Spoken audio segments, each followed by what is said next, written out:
A voice rises in Los Angeles. On a crisp evening in Los Angeles, the auditorium buzzed with anticipation. The Global Leadership Summit had drawn a constellation of luminaries, their voices poised to shape the world's future. Among them, Michelle Obama stood at the podium, her presence a blend of grace and gravitas. Her speech wove threads of hope, climate action, equitable education, and political renewal in emerging nations.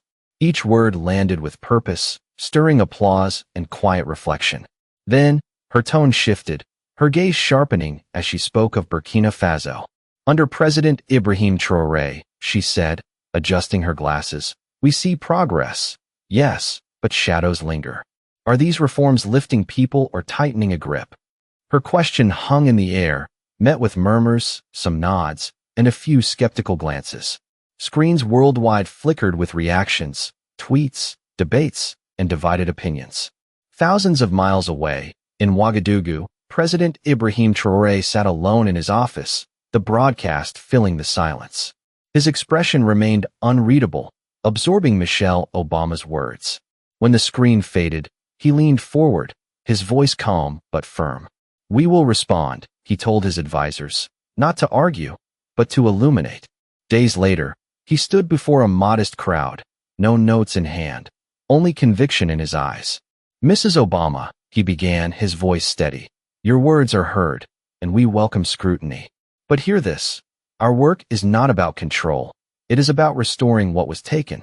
He held up a small, weathered photograph, a family standing before a home, solar panels catching the sun's glow. This is not power, he said. This is a mother watching her children read by lamplight for the first time. This is dignity. His words rippled outward, carrying a quiet fire. He spoke of wounds, centuries of colonial theft, decades of puppet strings pulled from afar. We are not perfect, he admitted. Corruption festers, instability haunts us. But we are rebuilding, step by step, to claim our own path. His speech was not a defense, but a revelation, a window into a nation's soul. Across Burkina Faso, from dusty villages to bustling markets, people paused. Elders leaned closer to radios. Youth shared clips on phones, and a chant began to form, not of anger, but of pride. He speaks for us, they said, voices soft but resolute. Echoes across continents. In the wake of Ibrahim Traoré's address, Burkina Faso pulsed with a quiet awakening. From the sun-scorched streets of Ouagadougou to the remote villages of the Sahel, his words sparked something intangible yet fierce, a shared sense of purpose. In a bustling market, a vendor paused her haggling to replay the speech on her cracked phone, nodding as Traoré's voice cut through the noise. He sees us, she murmured to a customer, who agreed with a knowing glance. Social media buzzed, not with fleeting trends, but with stories. A farmer boasting of new irrigation, a teacher sharing photos of a classroom lit by solar power. The hashtag Our Dignity trended, not as a slogan, but as a vow. Across the Atlantic, Michelle Obama sat in a quiet study, replaying Traoré's response. Her initial critique had been measured, rooted in her commitment to global accountability, but his words shifted her perspective. In a candid podcast interview days later, she spoke with rare vulnerability. I spoke from concern, but I didn't fully grasp the weight of their history, she admitted. President Traoré's response wasn't just a rebuttal, it was a lesson in resilience. We must listen deeper, always. Her humility resonated, softening the global debate. Commentators praised her reflection, but the spotlight remained on Burkina Faso, where a narrative was unfolding, one not of defense, but of defiance against a fractured past. In a rural corner of Burkina Faso, a new school stood, its walls fresh with paint and promise. Funded by Traoré's development initiative, it was a symbol of what could be. Children darted across the yard, their laughter mingling with the clatter of desks inside. On the chalkboard, a teacher had scrawled a spore, hope, in bold letters. Weeks after his speech, Traoré visited, his convoy stirring dust along the narrow road. The community gathered, curious and proud. A girl, no older than 10, approached him, clutching a folded piece of paper. She unfolded it to reveal a drawing. A house with a glowing sun, a family reading together. This is my future, she whispered. Traoré knelt, his smile warm. Then build it, he said, placing a hand on her shoulder. And never let anyone dim your light. That moment, captured by a local journalist's camera, spread like wildfire. It wasn't just a photo, it was proof of a shift. Villages that once felt forgotten now saw themselves as part of something larger.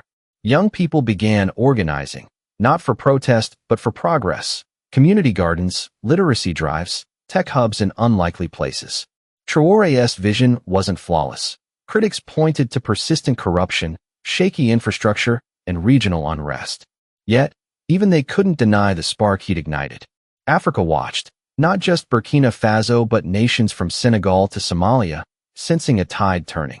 The world, too, took notice, as analysts debated whether this was a fleeting moment or the start of something enduring.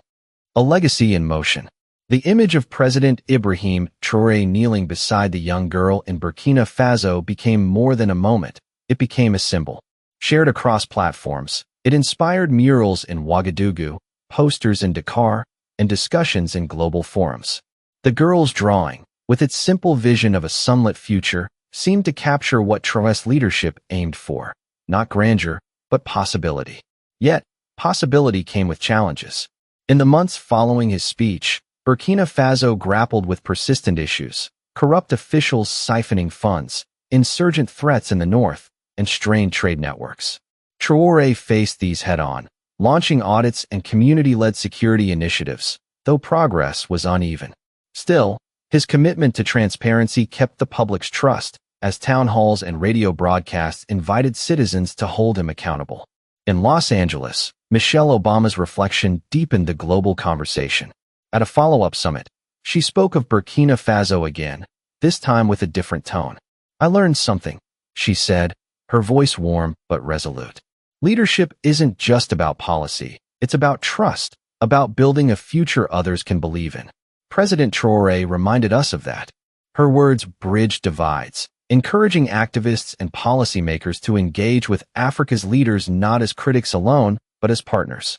The summit ended with a pledge to fund grassroots education projects in Burkina Faso, a nod to the girl's drawing and the hope it carried. Back in Burkina Faso, the rural school thrived. The girl, now a local celebrity, joined a youth council, her voice shaping small but meaningful changes. A library here, a water pump there. Traoré's visits became regular, each one a reminder that leadership was not distant but personal. "This is our work," he told a crowd at a new solar farm's opening. "Not mine alone, but ours." His words echoed in the actions of ordinary people. Farmers pooling resources, students teaching elders to read, entrepreneurs building apps for local markets. The scars of history, colonialism, exploitation, remained, but they were no longer the whole story. Burkina Faso was writing a new chapter, one of resilience and shared dreams. The world watches. The ripple effect of Traoré's leadership extended beyond Burkina Faso's borders. In African capitals, leaders took note, some inspired to emulate his grassroots approach, others wary of his bold defiance. Global media, once quick to frame Africa through crises, began highlighting stories of innovation.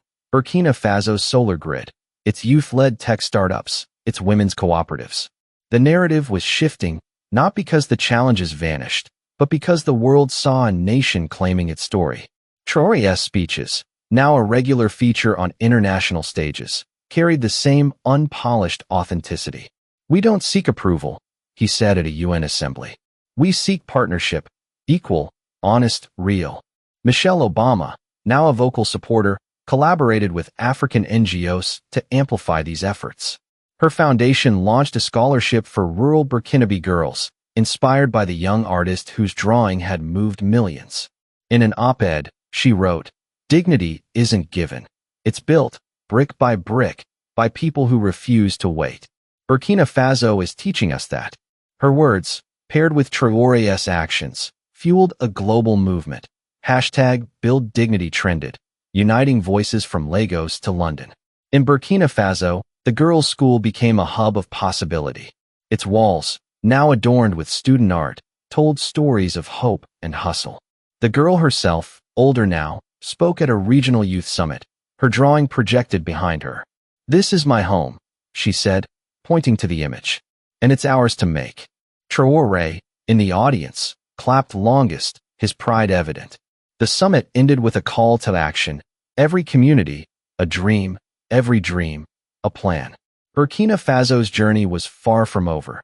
Instability lingered, funds were tight, but its people walked taller, their eyes on a horizon they could shape.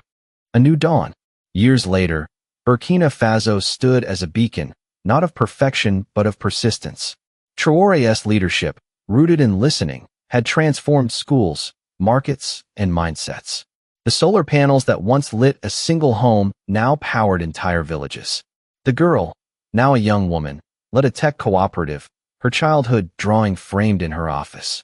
Her words, "Never let anyone dim your light," became a national mantra, etched into schoolyards and city squares. Challenges remained, corruption flared, borders tensed, but the nation's spirit was unshaken. Citizens, not just leaders, drove change. Farmers innovated, youth coded, elders advised. Globally, the story of Burkina Faso reshaped perceptions. Michelle Obama's partnership with Traoré culminated in a joint TED Talk, where they spoke of dignity as a universal fight. It starts with seeing people, Traoré said, not as problems, but as builders. The talk went viral, inspiring policies from Brazil to Bangladesh. Africa, long stereotyped, was now a source of solutions. In Ouagadougou, a new monument rose, a sculpture of a child holding a book, bathed in sunlight. At its base, a plaque read, "Dignity is our right, our work, our future." For Traoré, the girl, and millions, it was more than words. It was a promise kept, a dream alive.